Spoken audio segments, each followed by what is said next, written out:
Hello friends, I am Sarah. I'm Vicky. Welcome to Moral Story. Welcome to Moral Story. The release of carbon dioxide from a lake in Central Africa has left 1700 villages living innocently within 25 kilometers of a lake. Come see the complete information about it. Let's go into the video. Let's go into the video. There is a volcano in the northwestern part of the country called Makaroon in Central Africa. There are still many years to go before this mountain erupts. There is a lake called Nias in that area. It is a regular mountain lake. At 9 p.m. on August 21, 1986, people in the villages of Cha, Naus, and Sabam around the lake suddenly became unable to breathe. By that time, most of the people in the area had all gone to sleep. They could not breathe in their sleep. Gradually, this condition began to spread around. People could not breathe because of the low level of oxygen in the air. This was realized by the people who lived up to 25 kilometers around the lake. Some were short of breath and unable to wake up. Some got up and could not understand what was going on. Within minutes, the nose and mouth began to bleed. If the brain does not get enough oxygen, blood will flow through the nose and mouth. The number of people bleeding through the nose and mouth increased as the persistent shortness of breath continued. This situation continued. In this situation, each of them could not breathe. Others tried to run here and there because they could not breathe on their own. But oxygen is not available anywhere. Thus each died. Many fainted. Some died of concussions. What is this? No one understands why this is happening. Only a few survived with suffocation. Many died in a matter of minutes. This situation is only correct after about 3 hours.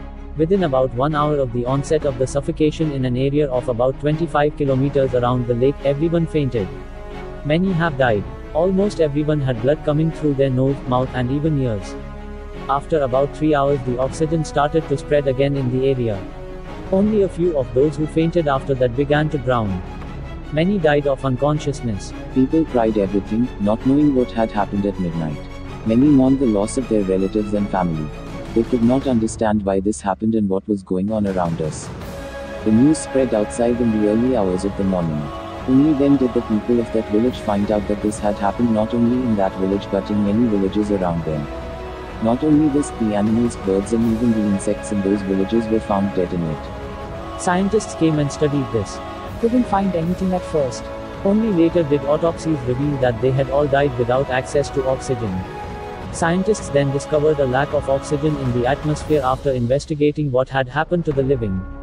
During my study of how oxygen in the air is low, it was suggested that the reason for the lack of oxygen in the area may have been too much carbon dioxide in the air. The lake was then in the middle of a study of areas that had experienced similar oxygen deficiencies. They then continued to explore the lake. One thing that came to light while inspecting the lake was that the water in the lake was high in carbon dioxide. That's when scientists thought the lake must have released carbon dioxide. It was later confirmed in a study. But how did carbon dioxide get out of this lake? As the researchers thought to study. For this, they went to the bottom of the lake and conducted surveys. But there is no change within the lake. Everything was just as usual. No one knows how such carbon dioxide was released later. But if people were to be so affected, about 3 lakh to 16 lakh tons of concentrated carbon dioxide would have been released at a height of about 50 meters from the lake. They must have come down from the mountain at a speed of 100 kilometers per hour and mixed with the wind a little bit. But if so much carbon dioxide were released at once, the water would have scattered like a small tsunami to a height of at least 90 feet that made a noise like a bomb exploding into the water in the lake, but nothing like that happened. A subsequent study revealed that carbon dioxide emitted from the lake killed 1746 people. It was seen as a major natural disaster. More than 3,500 cattle were killed. All these deaths happened in a matter of minutes. Similar incidents have occurred in some other lakes around the world. But it's all on a small scale. At least 37 people have been killed in a series of carbon dioxide emissions from Lake Monon. Why did this incident happen? Although they did not know how it happened, they wondered how they could avoid destroying it if it happened again. In 2001, a large pipeline was built near the lake. The pipe absorbs the carbon dioxide in the area and then mixes a little in the air.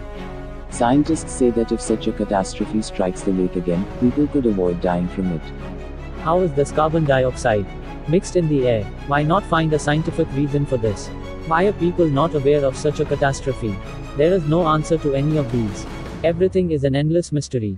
Thanks for watching. Thanks for watching.